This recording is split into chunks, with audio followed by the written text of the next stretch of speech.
తెలంగాణలో తక్కువ ఫీజులతో high quality results ఇస్తున్న ఏకైక సంస్థ తిరుమల్ ఐఏఎస్ ఇన్స్టిట్యూట్. అడుగడుగున అడ్డంకులు, ఎన్నో సవాళ్లు, ప్రతికూల పరిస్థితులు అన్నీ దాటుకుని స్పాట్కి వెళ్లిన అవే ఆటంకాలు.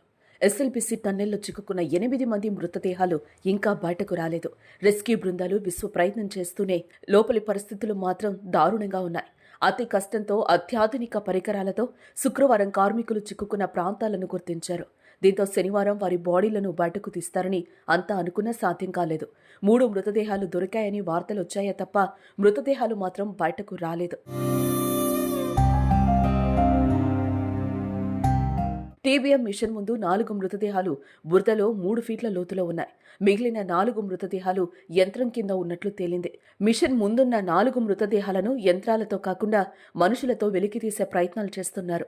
సిమెంట్, నీరు కలిసి 3 మీటర్ల మందంతో కాంక్రీట్గా మారిన ప్రాంతాన్ని డ్రిల్లింగ్ చేసే వైబ్రేషన్తో ఎక్కడ పైకప్పు కదులుతుందననే భయంతో మనుషులే తవ్వకాలు చేస్తున్నారు.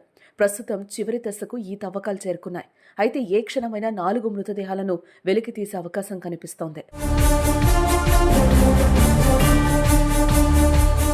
ప్రస్తుతం టన్నెల్ వద్ద 9 రోజులుగా రెస్క్యూ కొనసాగుతోంది. కార్మికులను బయటకు తీసుకొచ్చేందుకు రెస్క్యూ బృందాలు అవిశ్రామంగా శ్రమిస్తూనే ఉన్నాయి. తాజాగా రెస్క్యూ బృందాలను కూడా పెంచారు.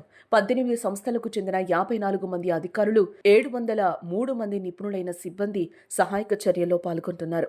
రెస్క్యూ ఆపరేషన్లో పాల్గొనేందుకు శనివారం సింగరేణి మైన్స్ నుంచి మరో 200 మంది చేరుకున్నారు. వారితో పాటు భూగర్భ టన్నెల్లో ప్రమాదాల నుంచి రక్షించే సిబ్బందిని రప్పిస్తున్నారు.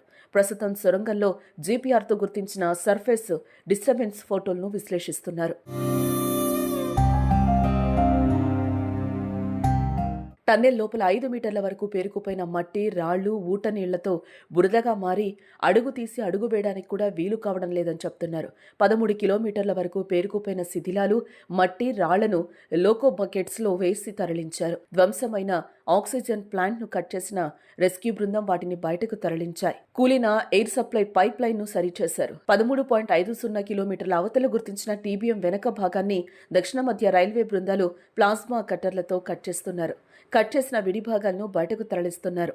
మంత్రులు, సీఎస్ నిర్వహించిన రివ్యూలో మ్యాప్, ల్యాప్టాప్ ద్వారా మృతుల ఆనవాళ్లను గుర్తించిన విధానాన్ని, అవి ఎక్కడెక్కడ ఉన్నాయో వివరించారు. మరికొన్ని గంటల్లో మృతదేహాలు బయటకొచ్చే అవకాశం ఉండడంతో అంబులెన్స్లను సిద్ధంగా ఉంచారు.